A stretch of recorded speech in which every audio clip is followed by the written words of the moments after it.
Hi hello ನಮಸ್ಕಾರ. ನಾನು ನಿಮ್ಮ ಪ್ರೀತಿಯ ಅಮಿತಾ ಆರ್ ಹೆಗ್ಡೆ. ಇವತ್ತು ಸಿಂಹ ಸಂಕ್ರಮಣ ಹಾಗೆ ನಾಗರ ಪಂಚಮಿ. ನಾವು ನಮ್ಮ ವನದುರ್ಗಾದೇವಿ ಕ್ಷೇತ್ರದಲ್ಲಿ ವನದುರ್ಗಾದೇವಿಗೆ ಸಂಕ್ರಮಣ ಪೂಜೆ ಹಾಗೆ ನಾಗದೇವರಿಗೆ ನಾಗತನು ಹಾಗೆ ರಕ್ತೇಶ್ವರಿಗೂ ಪೂಜೆ ಮಾಡಿದ್ದೀವಿ. ಸಿಂಹ ಸಂಕ್ರಮಣದ ಪೂಜೆ ವನದುರ್ಗಾದೇವಿಗೆ ತುಂಬ ವಿಜೃಂಭಣೆಯಿಂದನೇ ಆಯಿತು. ನಮ್ಮ ಆತ್ಮೀಯರೆಲ್ಲರೂ ಬಂದಿದ್ದರು. ನಾವು ಪ್ರತಿ ಸಂಕ್ರಮಣ ಪೂಜೆಯನ್ನು ಮಾಡ್ತೀವಿ. ಆದಷ್ಟು ಜನ ನನ್ನ ವನದುರ್ಗಾದೇವಿ ಕ್ಷೇತ್ರದ ವಿಡಿಯೋವನ್ನು ಸಬ್ಸ್ಕ್ರೈಬ್ ಮಾಡಿ. ನೀವು ಮಾಡುವ ಒಂದು ಸಬ್ಸ್ಕ್ರೈಬಿಂದ ನಮ್ಮ ಚಾನಲ್ಗೆ ಏನಾದರೂ ಅಮೌಂಟ್ ಬಂದರೆ ಆ ಅಮೌಂಟನ್ನು ನಾವು ವನದುರ್ಗಾದೇವಿ ಕ್ಷೇತ್ರ ಅಭಿವೃದ್ಧಿಗೆ ಉಪಯೋಗಿಸ್ತೇವೆ. ಹಾಗೆ ಆದಷ್ಟು ಜನ ವನದುರ್ಗಾ ಕ್ಷೇತ್ರಕ್ಕೆ ಬನ್ನಿ. ವನದುರ್ಗಾದೇವಿ ಕ್ಷೇತ್ರದಲ್ಲಿ ತುಂಬ ಥರದ ಪವಾಡಗಳು ನಡೀತಾ ಇದೆ. ಯೋಗ ಏರ್ಪೂರ ಇದೆ ಮತ್ತು ಕೈ ಮುಗಿವೇರ ಅಗ್ನ ಇಷ್ಟಾರ್ಥ ಪೂರ ಸಫಲಾಪನೆ ಯೋಗ ಆ ಅಮ್ಮ ಆ ವನದುರ್ಗಾ ಅಮ್ಮ ತಮಗೆ ಅನುಗ್ರಹ ಮಾಡ್ಕೊಳ್ಳಲು ಪ್ರಾರ್ಥನೆ ಆಗುತ್ತೆ. ದೇವತಾಭ್ಯೋ ನಮಃ ಪ್ರಾರ್ಥನಾಂ ಸಮರ್ಪಯಾಮಿ.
ಸರ್ವಮಂಗಳ ಮಾಂಗಲ್ಯೆ ಶಿವೆ ಸರ್ವಾರ್ಥ ಸಾಧಿಕೆ ಶರಣ್ಯೆ ತ್ರ್ಯಂಬಕೆ ಗೌರಿ ನಾರಾಯಣಿ ನಮೋಸ್ತುತೆ. ಯಾ ದೇವಿ ಸರ್ವಭೂತೇಷು ಮಾತೃರೂಪಿಣಿ ಸಂಸ್ಥಿತ ನಮಸ್ತಸ್ಸೇ ನಮೋ ನಮಃ. ಈ ವರ್ಷ ನಾಗರ ಪಂಚಮಿ ಮತ್ತು ಸಂಕ್ರಮಣ ಪೂಜೆ ಒಂದೇ ದಿವಸ ಬಂದಿದೆ. ಹಾಗಾಗಿ ನಾವು ವನದುರ್ಗಾದೇವಿಗೆ ಪೂಜೆ ಮಾಡಿ ಆಮೇಲೆ ನಾಗರ ಪಂಚಮಿ ನಾಗದೇವರಿಗೂ ಸೇವೆಯನ್ನು ಮಾಡಿದ್ದೀವಿ. ಸರ್ವಾರ್ಥ ಸಾಧಿಕೆ ಶರಣ್ಯೆ ತ್ರ್ಯಂಬಕೆ ಗೌರಿ ನಾರಾಯಣಿ.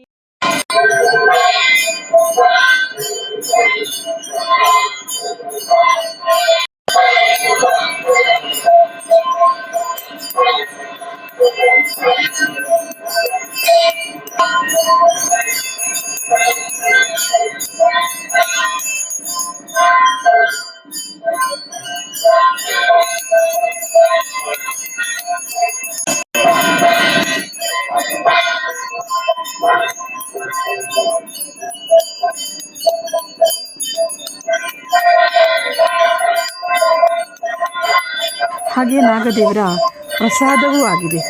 ಆ ವಿಡಿಯೋವನ್ನು ನೀವು ನೋಡಬಹುದು.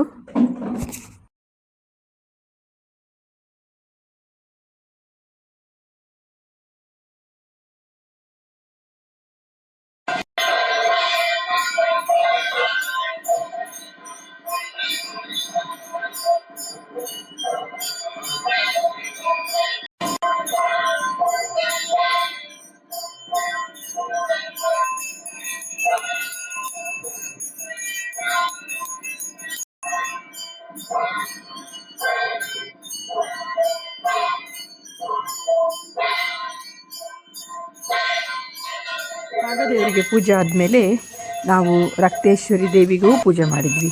ನಮ್ಮ ರಕ್ತೇಶ್ವರಿ ದೇವಿಯು ಎಷ್ಟು ಪವರ್ಫುಲ್ ಇದ್ದಾರೆ ಗೊತ್ತಾ? ಏನಾದರೂ ಪ್ರಾರ್ಥನೆ ಮಾಡಿದರೆ ಅದು ಕೆಲಸ ಆಗಿಯೇ ಆಗುತ್ತೆ. ನನಗಂತೂ ತುಂಬ ಟೈಮಲ್ಲಿ ಪ್ರಾರ್ಥನೆ ಮಾಡಿದಾಗೆಲ್ಲ ಅನುಭವ. ನಮ್ಮ ಕ್ಷೇತ್ರದ ಪೂಜೆಯನ್ನು ಮುಗಿಸಿ ನನ್ನ ಮೂಲ ಕ್ಷೇತ್ರ ನಾಗದೇವರ ಕ್ಷೇತ್ರ ಬಂದು ಕೊರಂಗಪಾಡಿ ದೊಡ್ಡ ಮನೆ. ಸೊ ನಾನು ಅಲ್ಲಿಗೂ ಹೋದೆ. ಅಲ್ಲೂ ನಾನು ಒಂದು ನಾಗದೇವರನ್ನು ಪ್ರತಿಷ್ಠಾಪನೆ ಮಾಡಿದ್ದು ವಿಡಿಯೋನ ನಿಮಗೆ ಹಿಂದಿನ ವಿಡಿಯೋದಲ್ಲಿ ನಾನು ಹಂಚಿಕೊಂಡಿದ್ದೆ. ಸೊ ಅಲ್ಲಿ ನಾನು ತಿರ್ಗಾ ನಿನ್ನೆ ಹೋಗಿ ಪೂಜೆ ಮಾಡಿ ನಾಗದೇವರಿಗೆ ಪೂಜೆ ಮಾಡಿ ಅಲ್ಲಿಂದನೂ ಪ್ರಸಾದ ತಗೊಂಡು ಬಂದಿದ್ದೀನಿ. ಎಲ್ರಿಗೂ ಒಳ್ಳೆಯದಾಗಲಿ. ಸರ್ವೇ ಜನೋ ಸುಖಿನೋ ಭವಂತು.